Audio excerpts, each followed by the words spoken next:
Hello friends, welcome back to my channel. आज का मेरा व्लॉग शुरू होता है 30 सितंबर 2024 सुबह 10 बजे से। तो जी स्वागत है आपका मनाली की खूबसूरत वादियों से, जहां पर हम लोग पिछले कल यानी कि 29 सितंबर को पहुंच गए थे। कुछ एक वीडियोस मैंने कल की भी शेयर करी थी, बट आज सुबह सुबह हम लोग निकल रहे थे साइट सीइंग के लिए और हम जा रहे थे भी गाड़ी के पास में। तो फाइनली आज जो मौसम है बहुत अच्छा था, पर धूप बहुत तेज़ थी, आंखें भी नहीं खुल रही थी। सो हम लोग निकल पड़े थे अपनी मंजिल की ओर। तो हमें लेके जा रहे थे आज हमारे फर्स्ट एसोसिएट ऑफ मनाली, ऋषि भैया, जिनकी अपनी बहुत सी प्रॉपर्टीज़ है मनाली में। ऋषि ममता कॉटेजेस के बारे में आपने सुना होगा और कुछ लोगों ने तो शायद वहाँ पे लॉन्ग स्टे भी किया होगा। और इनकी अपनी ट्रैवल कंपनी भी है, इनकी खुद की गाड़ियाँ हैं जहाँ पर आप अपनी बुकिंग्स करवा सकते हैं, इनसे आप पूरी हेल्प ले सकते हैं मनाली को घूमने के लिए। तो जी चलिए, अब हम निकल पड़े हैं अपनी मंजिल की ओर और हम कहाँ जा रहे हैं ये सारी चीज़ें आपको बताने वाले हैं भैया, तो सुनते हैं उन्हीं के मुँह से। चलो भाई, हेलो हाय करो पीछे वालों। हेलो जी, हेलो। हम लोग कहाँ जा रहे हैं भी आज हम कहाँ जा रहे हैं? रोहतांग पास से शुरू। अरे वाह, आज हम लोग बहुत सारी जगह जा रहे हैं, तो आप लोग भी हमारे साथ चलो। पीछे अब लग रहा है ना मैचिंग हो रहा है। पीछे वालों, तुम भी ग्लासेस पहन सो फाइनली भैया के बारे में बता दूं, ऋषि भैया है और रवि भैया है, ये दोनों पार्टनर्स भी हैं और इनकी खुद की प्रॉपर्टीज़ हैं मनाली में। तो अगर आप कभी भी मनाली आ रहे हैं तो आप आके ठहर सकते हैं, इनकी प्रॉपर्टीज़ पे रुक सकते हैं। ऋषि ममता कॉटेजेस के बारे में मैंने आपको पहले भी बताया। जो लोग मेरे साथ फेसबुक से जुड़े हुए हैं वो जब भी पूछते हैं कि कहाँ रुके हैं मनाली में, किससे बात करें, तो मैं हमेशा ही रिकमेंड करती हूँ ऋषि ममता कॉटेज को। तो अगर आप लोगों का प्लान है मनाली आने का और आप चाहते हैं यहाँ पे घूमना, तो आप ऋषि भैया से बात कर सकते हैं, ऋषि ममता कॉटेज में अपना स्टे बुक करा सकते हैं। अदरवाइज़ इनके पास होटल्स के भी काफ़ी सारे ऑप्शंस आपको मिल जाएंगे एज़ पर योर बजट। तो अभी मैं आपको बता दूं कि हम ऊपर की तरफ निकल रहे थे और ये ओल्ड मनाली का एरिया आपको सामने दिख रहा है। तो ये जो मेरा ट्रिप था, ये एक तरह से ऑफिशियल ट्रिप ही आप समझ सकते हैं, क्योंकि हमारी अपनी कंपनी को हम लॉन्च करने वाले थे। तो अभी मुझे लगा कि पहले मैं किसी और को घुमाऊं पर्सनलाइज ट्रिप्स में, तो पहले मैं खुद जाके देख के आती हूँ कि वहाँ का कैसा सिस्टम है।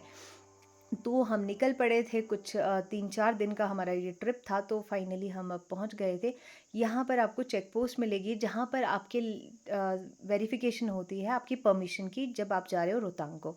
तो फाइनली हम ऊपर को निकल गए थे और एक क्लिफ़ हमें मिली थी जहाँ पे, मतलब ये सेफ़ क्लिफ़ थी। तो भैया ने हमें कहा था कि यहाँ पे आके ना हम फ़ोटोग्राफ्स लेंगे, क्योंकि यहाँ से फ़ोटोज़ बहुत अच्छी आती है। सो हम लोगों ने काफ़ी यहाँ पे अप्रॉक्सीमेटली 40 to 45 मिनट्स हमने यहाँ स्पेंड किए। बहुत अच्छा लगा। सामने की पहाड़ियों पे कुछ एक बड़े बड़े से ग्लेशियर भी हमें नज़र आ रहे थे और सामने की पहाड़ियाँ कुछ इस तरह दिख रही थी। अब जैसे जैसे हम ऊपर की ओर चढ़ने लगे थे तो पेड़ जो है दिखने कम हो गए थे, मतलब बहुत कम पेड़ हमें नज़र आ रहे थे। इक्का दुक्का पेड़ कहीं बीच में नज़र आता था, बट जिस हाइट पे हम जा रहे थे वहाँ हमें अब कुछ नहीं दिखने वाला था सिवाय इन पहाड़ियों के और बड़े बड़े पत्थरों के। तो फाइनली हम पहुँच गए थे एक जगह पे, जिस जगह का नाम है मड़ी, और यहाँ पर हम लोगों ने ब्रेकफास्ट किया। पूरी तरह से अच्छे से खाना खा लिया था हम लोगों ने, क्योंकि हम लोगों को जाना था अब रोहतांग की तरफ, और रोहतांग में सिर्फ आपको मैक्सिमम मैगी पॉइंट्स मिल जाएंगे।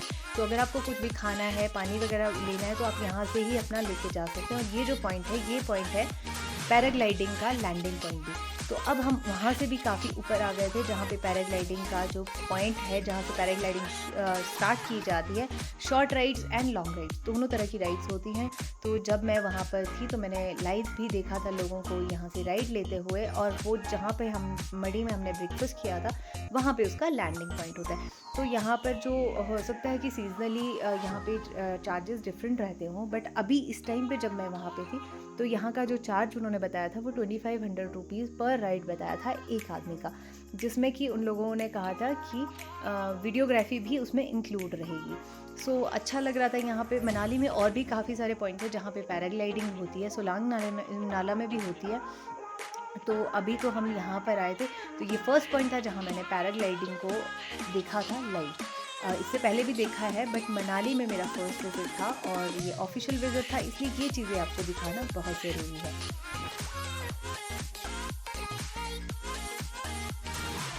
इस राइड को लेने से पहले ये लोग एक फॉर्म फिल करवाते हैं, जिस पे आप लिखा गया होता है कि आप अपनी मर्ज़ी से, अपने रिस्क से इस राइड को ले रहे हैं, जो कि कंपलसरी होता है। तो फाइनली अब हम यहाँ से आगे को जाने लग गए थे और यहाँ पे हमें दिख गया था खूबसूरत सा झरना जो कि बिल्कुल ऐसी पहाड़ी के बीच से निकल रहा था, जहाँ पे कोई सोर्स मुझे नज़र नहीं आ रहा था दूर दूर तक पानी का।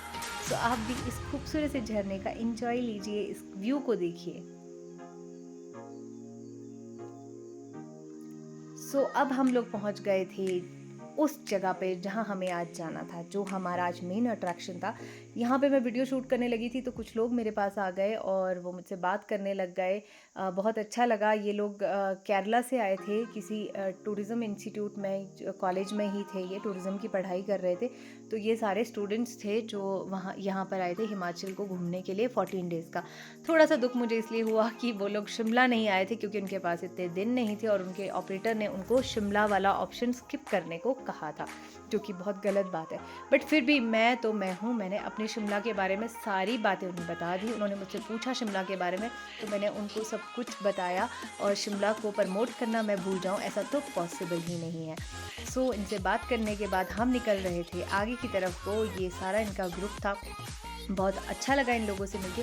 आई होप आप लोगों में से कोई भी अगर मेरी वीडियो को कहीं से भी देख रहा हो ना, तो प्लीज़ जाके मेरे चैनल को सब्सक्राइब कर लेना। भाई आप सब भी इसी वीडियो में नज़र आ रहे हो।